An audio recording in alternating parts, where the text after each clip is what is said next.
So if you have HBO Max or you live in a state where theaters are still open, you'll be able to watch the new Wonder Woman movie in a few days because it comes out on Christmas.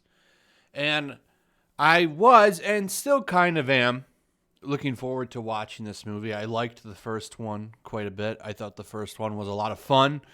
Was it a groundbreaking movie? No, but it was a fun movie. I had fun watching it. They didn't try to turn it into some big political statement. I think, if anything, the message of that movie is that, hey, war is bad. There was no big identity stuff in the movie. It wasn't beating you over the head with it. Steve Trevor wasn't a joke like Samuel Jackson's Nick Fury was in Captain Marvel. He was a well-done character. I would argue that Captain Marvel kind of ruined Nick Fury a little bit. They really did. But this isn't about Captain Marvel. This is about Wonder Woman. Overall, I liked the first Wonder Woman, so I've been looking forward to this one.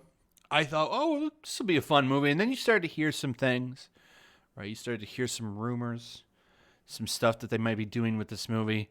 And I said, well, I'm going to wait before I jump the gun a little bit here. We'll see how it does, and then we'll go over it. But now, because the movie comes out in a few days, there's been some advanced showings for critics. And I want you to take notice of the Tomatometer here. It's at 89%.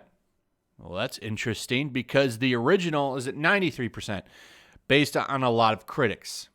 And the audience score is high too, which means to me, overall, everybody enjoyed the movie. Critics and audience. Now, this could go up. This is only based on 80 critics. And honestly, critics don't really matter to me. The user score matters the most. But here's what's interesting. So, GQ puts this out. Wonder Woman 1984's villain is based on Trump. Who cares? Well, apparently they do. There's actually critics giving the movie lesser scores compared to the first one because it apparently, and I'm just going by what they're saying, is too anti-Trump. And that's interesting because usually they eat this stuff up. I wonder if maybe people are getting sick of it. This makes a movie age poorly to me for them to go all in on this. And this is what sucks because I really wish these movies would just focus on being fun movies. And I think that's what everybody wants. I don't want a groundbreaking drama. What I want is a movie that's a good time that I can watch in a couple of years and would still be a good time. This drastically ages the movie. And as they point out in this article here, let me read you this quote, and this makes a lot of sense. It's confirmed that Wonder Woman 1984 is an anti-Trump movie, which is something I've said about the movie for a while now. And I'm guessing that is the real reason they wanted it to be released in December and didn't want to wait until June, where they said the June release would be stale, which is because WW84 is getting released during the election. So here's the problem with this. It does make the movie stale in June because in 2 or 3 years, no one's going to be talking about the Orange Man anymore. So it does make this movie a little bit less relevant. And it's a shame. This movie, and I don't know, I haven't seen it yet, right? And I'll try to give it a fair shake when I watch it, but this stuff is just annoying. This is a movie set in the 1980s. Why is it trying to own Drumpf? This just seems way out of left field. And it's unfortunate because I actually think Patty Jenkins is a good director.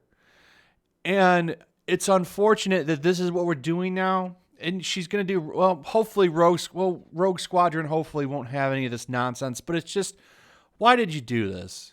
It seems such a dumb move to do. And this does make sense now why they wanted to get it out this year. Because it originally was going to come out in the summer, which would have made this, oh yeah, get your buddies to go because it owns Drumpf. I don't think that would have worked. I think that this would have made it flop in the box office, to be honest. But now it's, and this does make sense to why they wouldn't want it to come out in June, because it wouldn't be as impactful. But anyway, listen to this. this is what I found really interesting, was this quote by this reviewer from Collider. In their Wonder Woman 1984 review, Collider offers no spoilers, says, I wish this were a better movie.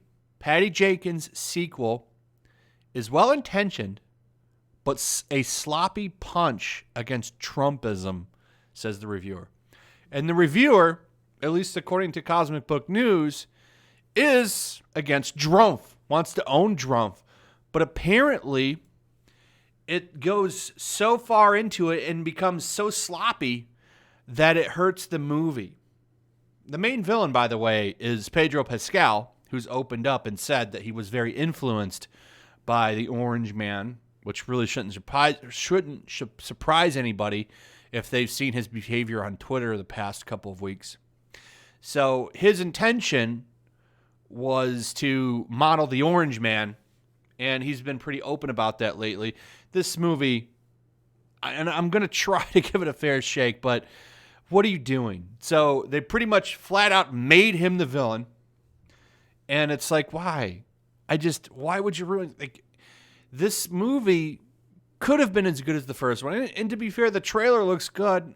I'm gonna still watch it. I have HBO Max, so it's not really gonna take anything but 2 hours of my time to sit down and watch it. I don't have to go to a theater, physically go somewhere and buy a bunch of concession stand stuff. I can just sit at home with a beer and some popcorn and watch the movie and see what it is. But it's just a shame that this movie's being sacrificed to own the Orange Man.